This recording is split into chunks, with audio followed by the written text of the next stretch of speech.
우리 이단에 말씀하겠습니다.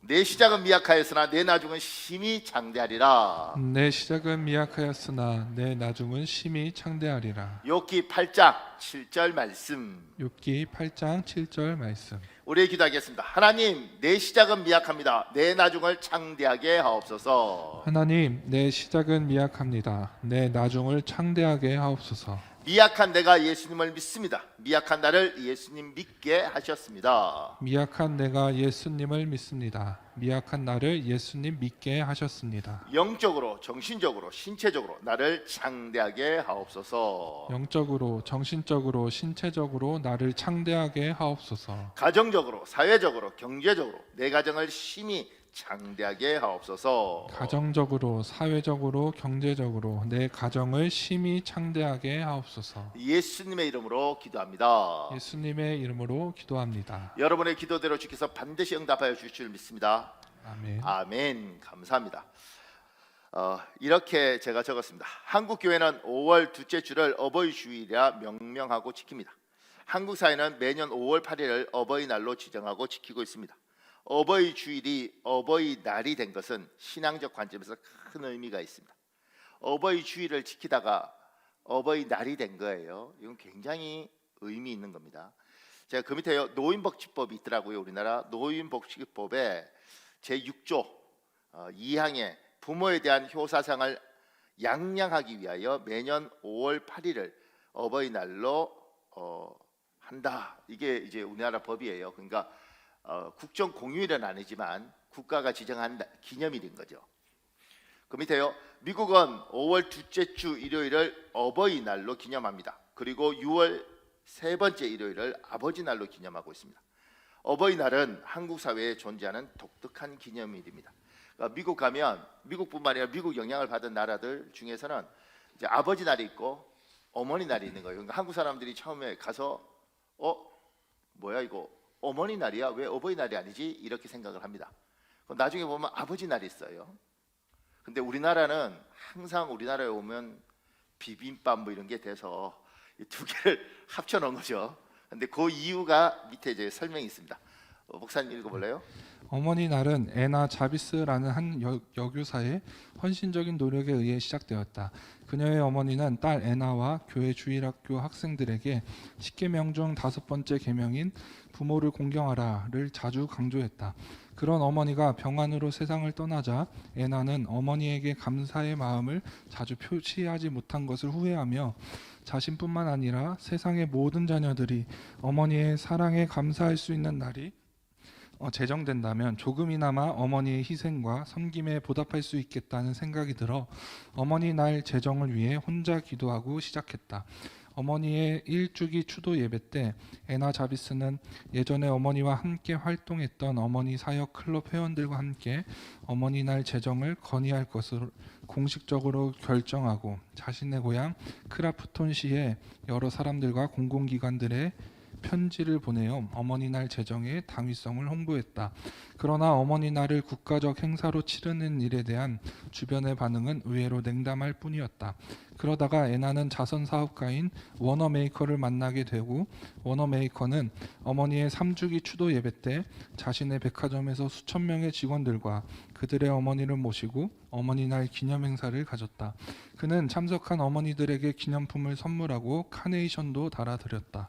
어머니날 기념 행사는 신문에 크게 보도되었고 세상에 널리 알려지게 되었다. 워너메이커는 어머니날 제정을 위해 정부에 건의하고 지속적으로 지원하고 홍보했다. 이러한 노력으로 예상보다 빠르게 어머니날에 대한 인식이 전국적으로 퍼져나갔고 이듬해인 1909년에 캐나다 푸에르토리코에까지 확산되었다.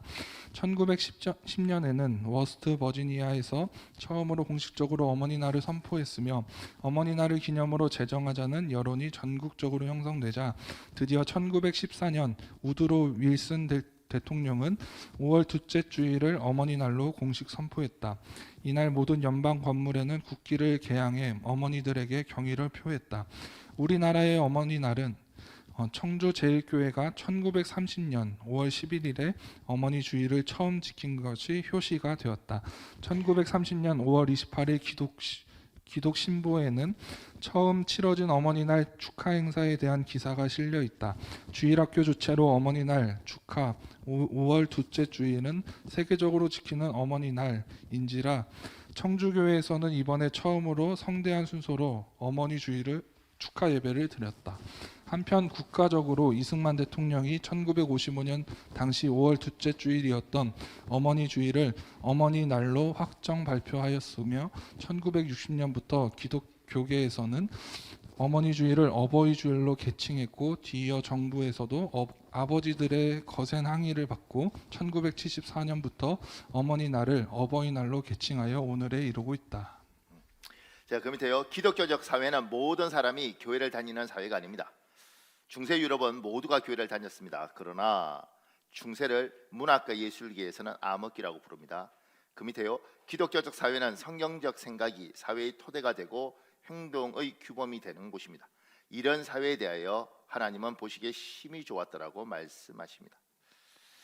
그 밑에요. 우리는 하나님 보시기에 심히 좋은 사람이 되어야 합니다. 우리는 하나님 보시기에 심히 좋은 가정, 좋은 교회, 좋은 세상을 만들어가는 사람들입니다.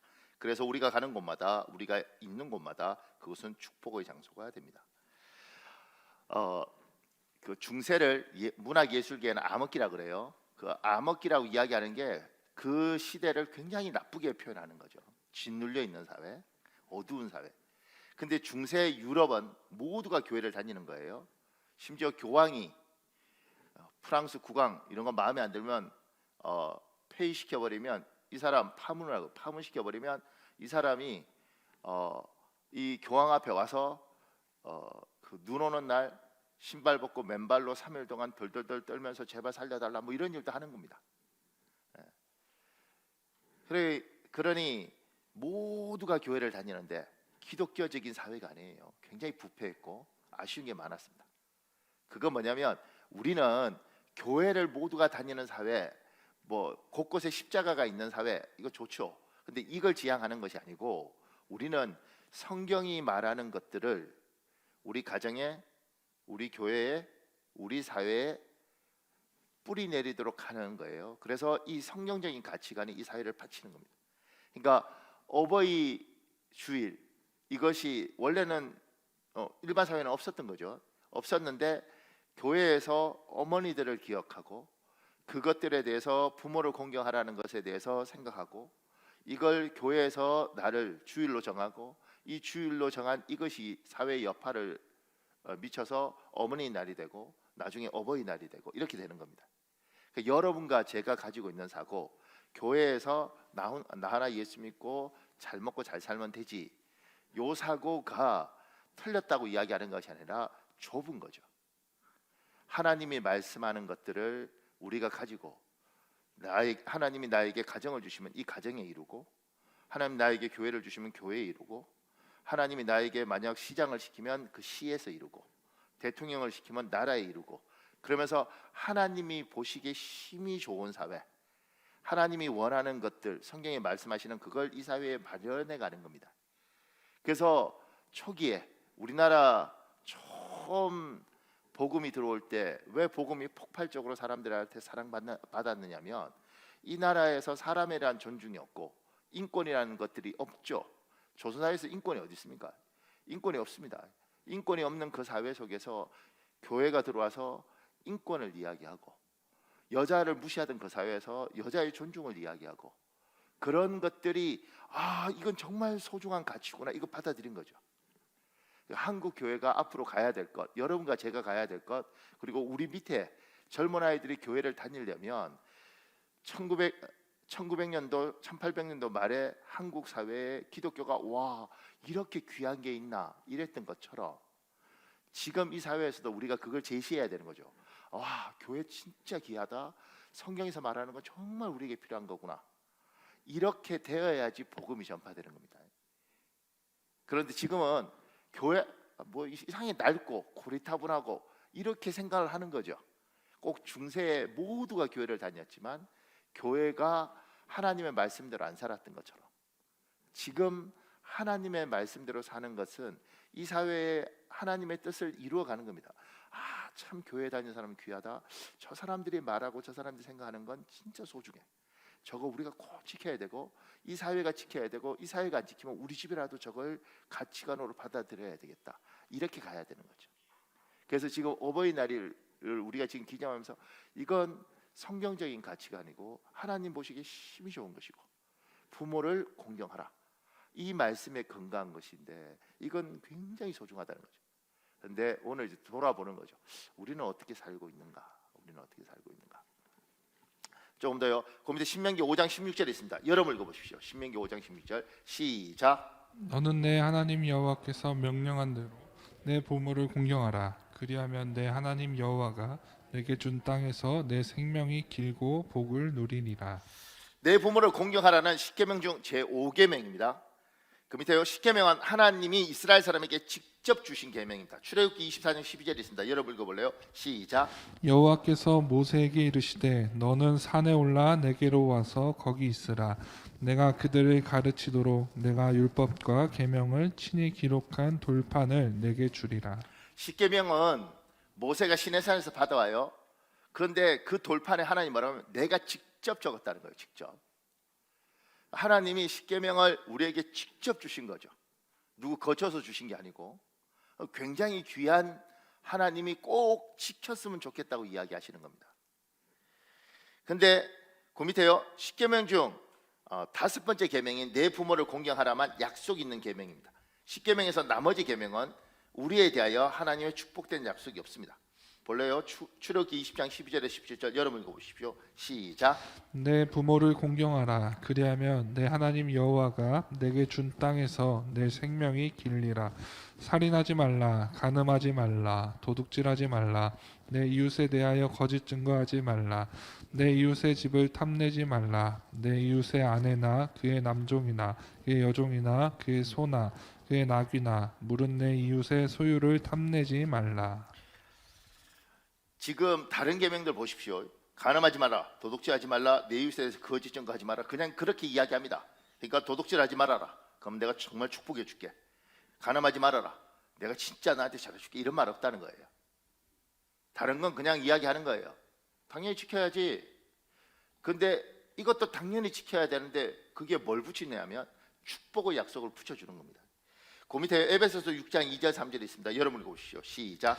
내 아버지와 어머니를 공경하라. 이것은 약속이 있는 첫 계명이니 이로써 내가 잘되고 땅에서 장수하리라. 내 부모를 공경하라고 이야기하면서 하나님이 약속을 줘요. 내가 잘되고 장수하리라. 이렇게까지 하셔야 되는가? 간음하지 말라, 도둑질하지 말라. 이건 이렇게 말씀하시면서 이건 왜 이렇게까지 하면서 하실까? 굳이 이렇게까지 강조하셔야 될 이유가 있을까? 그 밑에요. 하나님이 왜 제5계명을 지키는 사람에게 특별히 축복의 약속을 했을까요? 그 밑에요. 자녀가 부모를 공경하는 모습은 하나님 보시기에 심히 좋았더라입니다. 하나님이 원하는 부모와 자식 간의 이런 모습은 자연스러운 모습이 아닙니다. 그 이유는 인간의 본성 때문입니다. 하나님은 정말 보고 싶어요. 하나님은 이 세상을 만드시고 원했던 게 뭐냐면 보시기에 심히 좋은 세상을 원하셨습니다. 그러니까 우리도 여러분도 저도 심히 보기 좋은 것을 보면 기분이 좋아지지 않습니까? 저도 하나님 앞에 뭐 큰 불만 없이 살지만 저도 이렇게 우리 시대 때는 장동건이가 참 잘생겼는데 나도 그냥 그렇게 생겼으면 좋겠어요. 그러면 여러분 설교 듣기 전에 이미 은혜가 흐르지 않겠어요? 보시기에 힘이 좋았더라. 사람은요 눈에 보기 좋으면 기분 좋습니다. 하나님이 이 세상 보면서 참 좋다. 참 좋다. 그런 것들을 하나님이 자기가 뭘 좋아하시는지 아는데 그게 뭐냐면 부모와 자식이 서로 사이가 좋고 자식이 부모를 공경하는 걸 보면 하나님 보시기에 힘이 좋은 거예요. 하나님은 그렇게 흐뭇하면 복 주고 싶죠. 여러분과 저를 이렇게 모아두고 교회를 보시면서 참 좋다. 얘들 너무 좋다. 하나님 이렇게 보고 싶죠. 우리들끼리 세상 말로 지지고 볶고 사는 모습을 보면서 하나님께서 참 내가 저것들 모아뒀는데 쟤들은 맨날 저렇게 지지고 볶냐. 참 하나님 이러실 거 아니겠습니까? 하나님 보시기에 힘이 좋은가. 하나님이 정말 보기를 원하는데 자식이 부모를 공경하는 모습을 하나님 보기를 원하는 거예요. 근데 이게 어렵더라는 거죠. 왜 어렵냐면 여러분과 제가 잘못돼서 그런 게 아니라 우리의 본성이 그렇다는 겁니다. 이해 가셔요? 조금 더요. 그 밑에요. 부모의 자녀에 대한 사랑 감정은 자연스러운 감정입니다. 그런데 부모에 대한 자식의 사랑 감정은 자연스러운 감정이 아닙니다.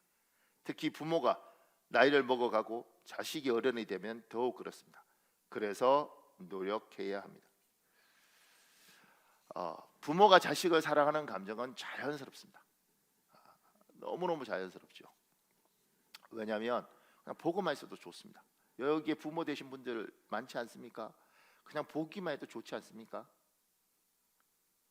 근데요, 자식은 어렸을 때 부모가 좋죠. 살아야 되니까. 그런데 자기 생각이 생기기 시작하면 그때부터 부모가 부담스럽습니다.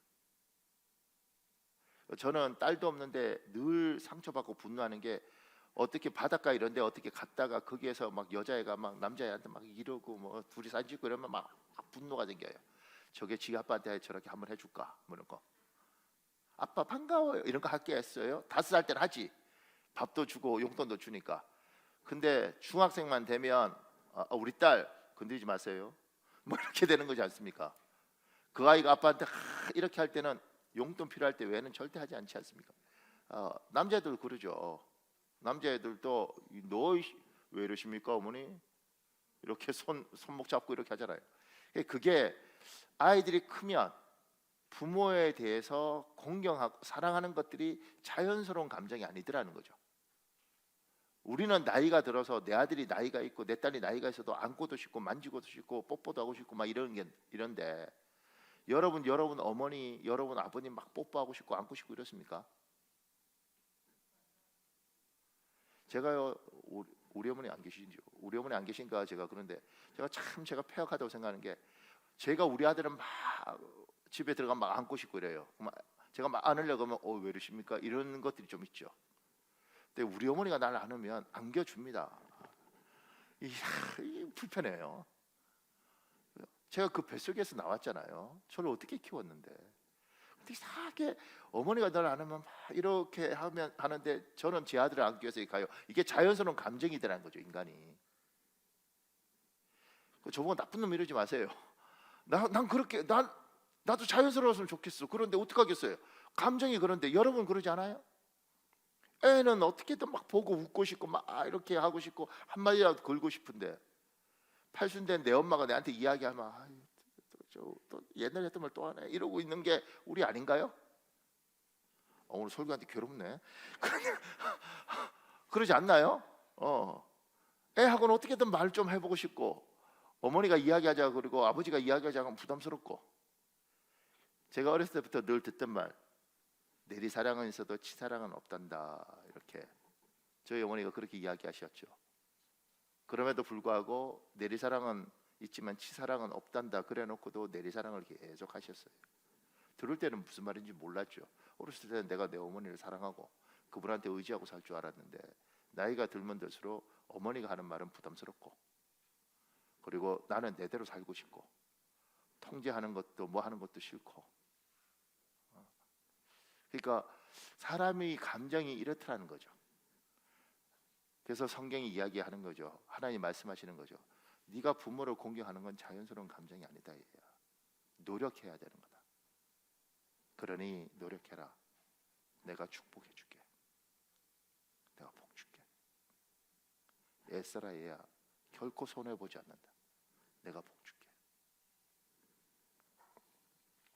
그 밑에요. 공경하는 것이 무엇입니까? 이 공경에 대한 이야기를 조금 해야 됩니다. 그 밑에요. 공경이라고 번역된 단어의 히브리어, 이게 카베드입니다. 카베드입니다. 무겁게 여기다, 비중 있게 생각하다, 중요하게 여긴다. 그러니까 무게 중심을 거기에 두는 거예요. 무게 중심을. 그 밑에요. 부모를 공경한다는 것은 내 삶에서 부모의 위치를 비중 있게 둔다. 부모를 고려한다는 의미입니다. 이제 부모를 생각을 하라는 거예요.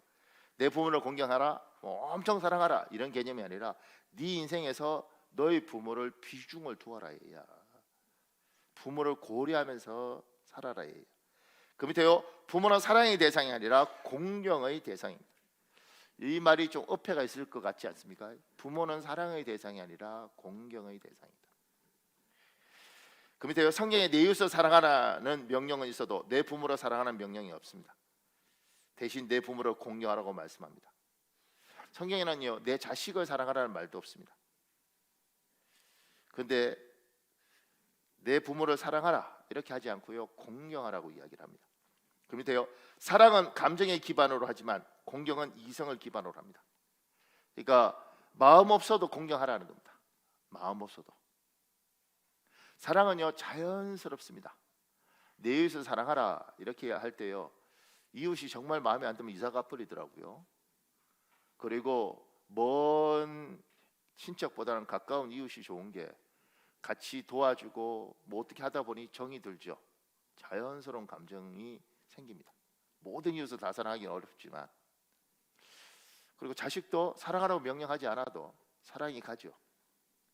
근데 부모는 때로는 어렸을 때 부모한테 상처 많이 받지 않습니까?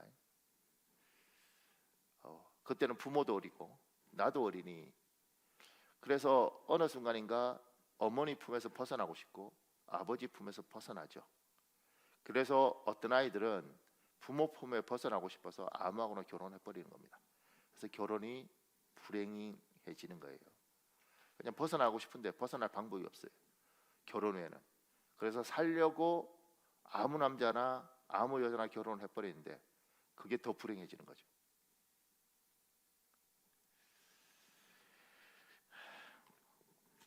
부모를 공경하라, 이 말은 노력하는 겁니다. 이 말은 애를 쓰는 겁니다. 자연스럽다고 이야기하지 않습니다. 그 밑에요. 내 부모를 공경하라는 명령에 어떤 부모인지 명시되어 있지 않습니다. 이 말은 비록 부모가 부모로서 대우받을 자격을 갖추지 못했다 할지라도 내 삶에 부모에 대한 비중을 두라는 것입니다. 생각보다 많은 사람들이 이제 부모에게 상처가 있어서 하나님을 믿을 때 하나님 아버지, 이게 너무 싫은 사람이 있다는 거예요. 좀 그런 사람 만나봤는데 자기 아버지 이렇게 생각하면 어렸을 때 자기를 발로 밟던 아버지 생각나는데 하나님 아버지라고 못 부르겠대. 그러니까 아버지 역할이 굉장히 중요합니다. 아버지 역할이 굉장히 중요합니다. 그러니까 그러든 말든 간에 어떤 부모이든 간에 공경하라, 사랑하라고 이야기하지 않는 거죠. 그 어떻게 사랑하겠어요? 내가 받은 상처가 얼마인데. 공경하라, 공경하라. 그 밑에 글이 있습니다. 목사님. 가랑비가 추적추적 내리던 거리에서 갑자기 사람들의 비명소리가 들렸습니다. 나이가 70세쯤 되어 보이는 할머니가 고통스러운 표정으로 자살을 한 것입니다. 앰뷸런스가 와서 할머니는 곧 병원으로 실려갔고 뒤이어 달려온 경찰들이 사람들을 해산시키고는 자살 원인을 알아내기 위해 할머니의 아파트로 올라갔습니다. 실내는 온갖 고급 도구와 사치스러운 장식품들로 가득했지만 왠지 썰렁한 기운이 느껴졌습니다.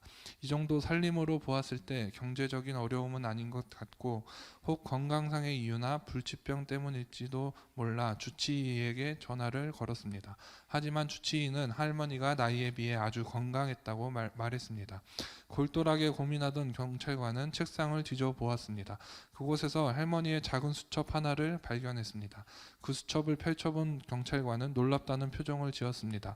그러고는 바로 이것 때문이었군 하고 낮은 목소리로 혼잣말을 하며 고개를 끄덕였습니다.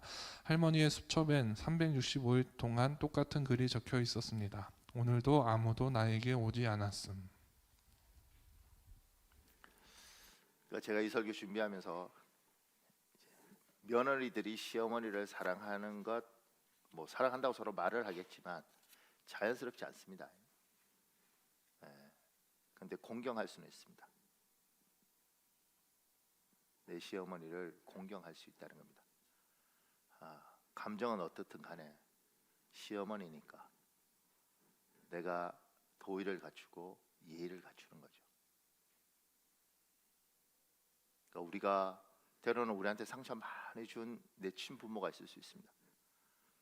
사랑하는 건 내 감정이니까 어떻게 못하지만 공경은 내 이성이니까 할 수 있습니다. 노력하는 거죠. 때마다 인사드리러 가고 선물 보내고 전화드리고 예의 갖출 수 있는 겁니다. 공경하지 않으면 나중에 그 후회가 나에게 돌아옵니다. 공경하는 겁니다. 그래서 하나님 이야기하는 거예요. 내 부모를 공경하라.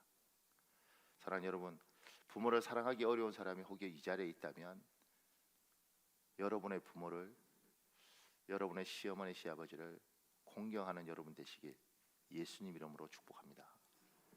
조금 더요. 그럼 이제 3번에요. 여러분의 자녀가 잘 되길 원하십니까? 그렇다면 자녀에게 존중받도록 사십시오. 그 밑에요. 하나님의 축복된 약속이 있습니다. 자녀가 잘 되길 원하십니까? 그 약속대로 자녀가 살도록 도와주십시오. 우리 출애굽기 20장 12절 여러분 다시 한번 읽어볼래요? 시작. 내 부모를 공경하라. 그리하면 내 하나님 여호와가 내게 준 땅에서 내 생명이 길리라. 제가 우리 아이들 어릴 때 지금부터 한 10여 년 전에 우리 가족이 서울로 어머님이 무슨 날인지 아이들 무슨 날인지 하여튼 서울로 구경을 갔습니다. 저희 부부, 저희 어머니, 우리 애 셋. 그때 이제 큰 애도 초등학생이었어요. 서울로 갔는데 내비게이션이 잘 안 되더라고요. 비가 억수같이 쏟아지는데 그 스타렉스 와이프가 이렇게 앞에 유리창 닦는 게 제대로 안 닦이는 거예요. 그러니까 뭐 앞은 안 보이고 내비게이션 잘 안 되고 비가 줄줄 오는데 남산 타워를 우리 사모님이 한번 가보자고 애들도 뭐 남산 타워 봐야 되지 않냐. 근데 길을 잘못 들어서 막 헤매는 거예요. 근데 교통체증은 엄청난 거죠. 비 오죠. 내비게이션 잘 안 되죠. 와이프 문제가 있죠. 그 다음에 이제 길은 잘못 들었죠. 그 가운데 우리 둘째와 첫째가 싸우더라고. 그래서 제 옆에 아내가 앉았는데 아내가 돌아보면서 싸우지 말라 막 그러는데 우리 막내가 그때 뭐 5살인지 뭔지 오줌을 누겠다는 거예요. 그러니까 우리 어머님께서 빈병을 찾으면서 또 소리를 지르시더라고요. 제가 그때요 핸들 딱 놓고 잘 살아 니들끼리. 그리고 내가 내려서 가고 싶었어. 못 갔죠. 이게 부모죠. 자식 못 버립니다. 버리고 싶죠. 못 버립니다. 그러면 어차피 못 버릴 애들이면 잘 살아야 되지 않겠습니까? 어떻게 하면 잘 사는가? 그래서 우리 학원 보내요. 우리 어렵게 걔들한테 막 투자하지 않습니까? 근데 하나님이 약속을 하시잖아요. 부모를 공경해라. 그러면 네가 잘 되고 땅에서 장수하리라. 우리 아이들이 우리를 공경하면 하나님 복 주시겠다고 약속했잖아요. 그러면 우리가 아이들을 학원을 보내는 것보다 이놈들이 잘 사는 것들이 어차피 못 버릴 애들인데 이 아이들이 잘 사는 것이 하나님이 약속을 했으니 이 아이들이 우리를 공경하면 잘 살 텐데 공경할 수 있도록 해줬으면 좋겠다. 우리 삶이. 이 아이들이 우리를 무시하고 욕하고 다시는 연락 안 하겠다 이렇게 만들지 않고 이 아이들이 우리를 자연스럽지 않지만 공경하기에 합당하고 우리한테 어떻게든 잘하고 싶고 이렇게 하도록 우리가 좀 도와주면 좋겠다. 얘들을. 아버지한테 발로 밟힌 아이가 아버지가 약사였어요. 그런데 그 큰아들이 능력이 부족했던 것 같아요. 그래서 아버지가 이 큰아이를 집에 구석에 몰아놓고 때리는데 구두발로 밟는 거예요. 근데 이 집이 똑똑한 거죠. 그 엄마는 이화여대를 나왔는데 옛날에. 근데 그 집에 남자가 둘이거든요.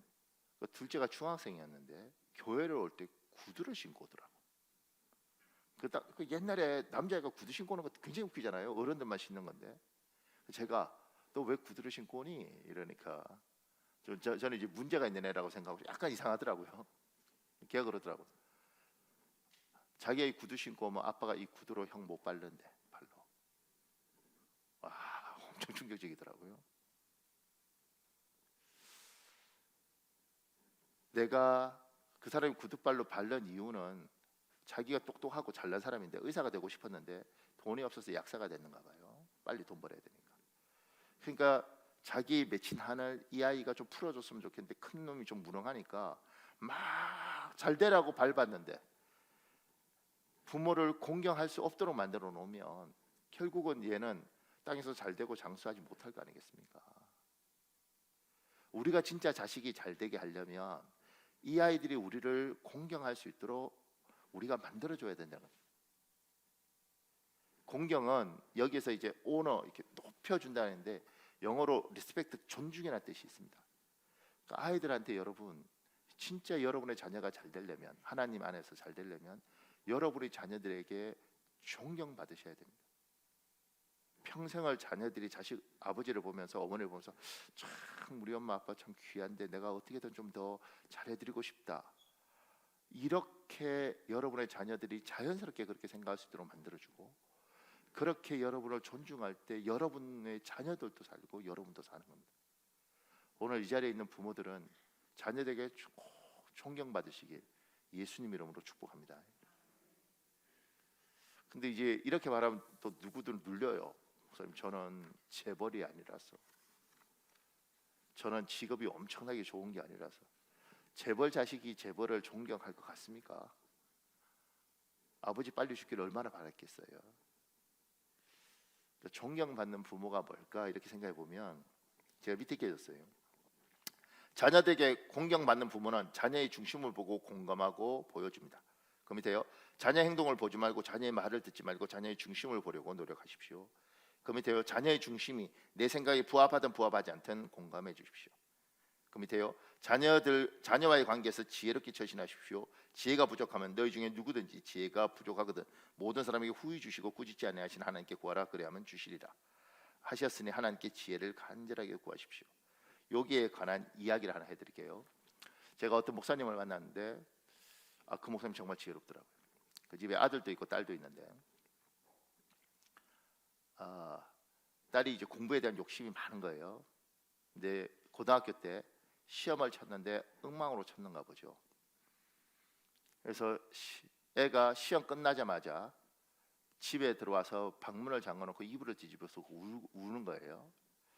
그 엄마가 문 열어라 그러는데 문도 안 열고 안에서 우는 소리가 들리고, 그러니까 엄마 입장에서 화가 나니까 막 욕도 하고 승질도 내고 했는데 아이는 뭐 꼼짝도 안 하는 거죠. 그래서 아버지한테 전화를 했어요. 여보 지금 제가 난리가 났다. 그 아버지가 굉장히 똘똘하신 분이에요. 목사님인데 집에 들어왔죠. 집에 와서 보통 같으면 애가 그렇게 울면 이렇게 반응하는 경우가 많아요. 문 열어. 문 안 열면 문 부셔버린다. 너 문 열어. 네가 공부 안 했으니까 시험 못 친 거지. 누가 승질 내는 거야? 이게 이렇게 가능할 수 있죠. 여러분이 굉장히 이상한 아버지를 보는데 우리 중에 굉장히 그런 아버지 제법 많을걸요? 문 열어 안 열어 확 부셔버린다 그런 사람 많을걸? 근데요 이 아버지가 아빠다 좀 문 좀 열어주라 얘야 이랬다는 거예요. 근데 문에 딸깍 소리가 나요. 문을 열어준 거죠. 그래서 문을 열어준 게 들어가 보니까 애가 여전히 이불 뒤집어쓰고 이제 울고 있는 거예요. 여자애가. 이게 중심을 보고 아이들을 공감하고 이게 얘가 왜 울까? 이게 나쁜 게 아니라 더 잘하고 싶은데 안 되니까 우는 거잖아요. 귀한 마음을 이해해줘야 되는 거죠. 어디 울고 네가 공부 안 해서 이러지 않고 애썼는데 안 되니까 이렇구나. 이해를 하는 거죠. 이 아버지가 굉장히 지혜로우니까 이렇게 했다고 이야기해요. 딸, 네가 1점 떨어질 때마다 아빠가 10,000원씩 줄게.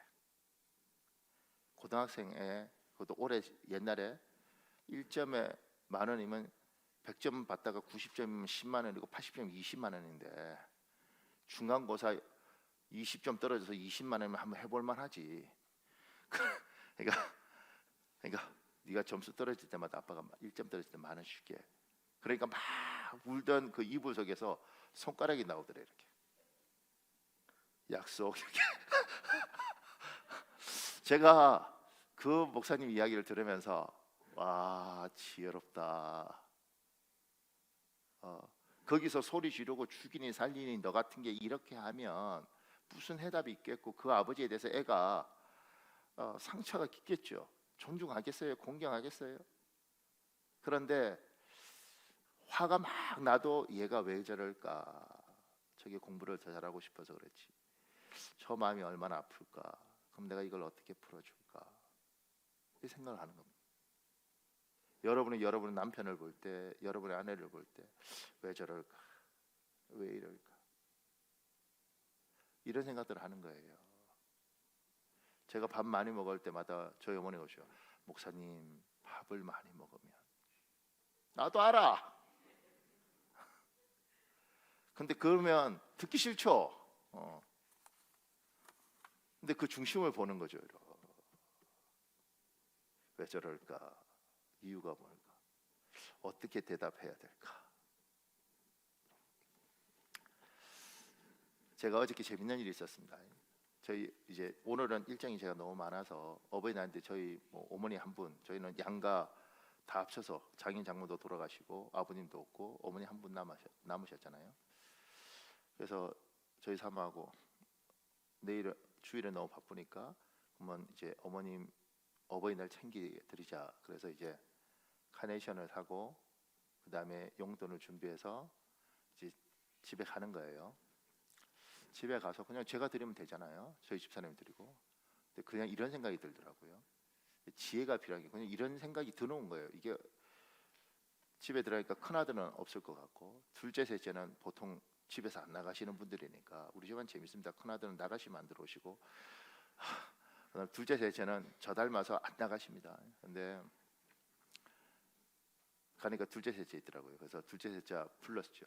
둘째야 셋째야 집합 이렇게 해서 꽃은 둘째한테 주고 용돈은 셋째한테 주고 할머니 세워두고 할머니한테 우리가 어버이날이니까 주자. 근데 그냥 주면 안 되고 무릎 꿇고 이거 있지 않습니까? 이거 이렇게 평생 우리 아버지한테 한 번도 못 받아본 거 손주들한테 그렇게 주고 드리니까 이제 얼마나 좋겠어요. 그리고 제가 얘 둘한테 다 그랬죠. 얘들아, 어버이날은 이렇게 하는 거다. 아니 무슨 말을 못 알아듣는 어버이날은 이렇게 하는 거다.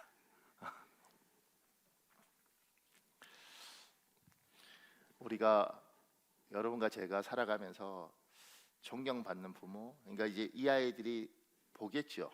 저를 지금은 이해하지 못하더라도 아버지가 어머니가 어버이날 때 어버이한테 어떻게 하는 건지 보고 지금은 뭔지 몰라도 시간이 가서 눈이 열리면 저렇게 해야 되는 건가 보다.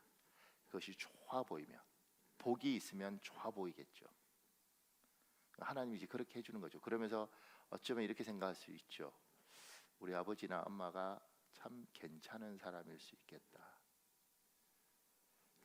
아이들한테 엄청 존경 대단한 건 바라지 않더라도 그 아이들이 어느 날인가 그래도 우리 엄마 아빠 잘해드려야지.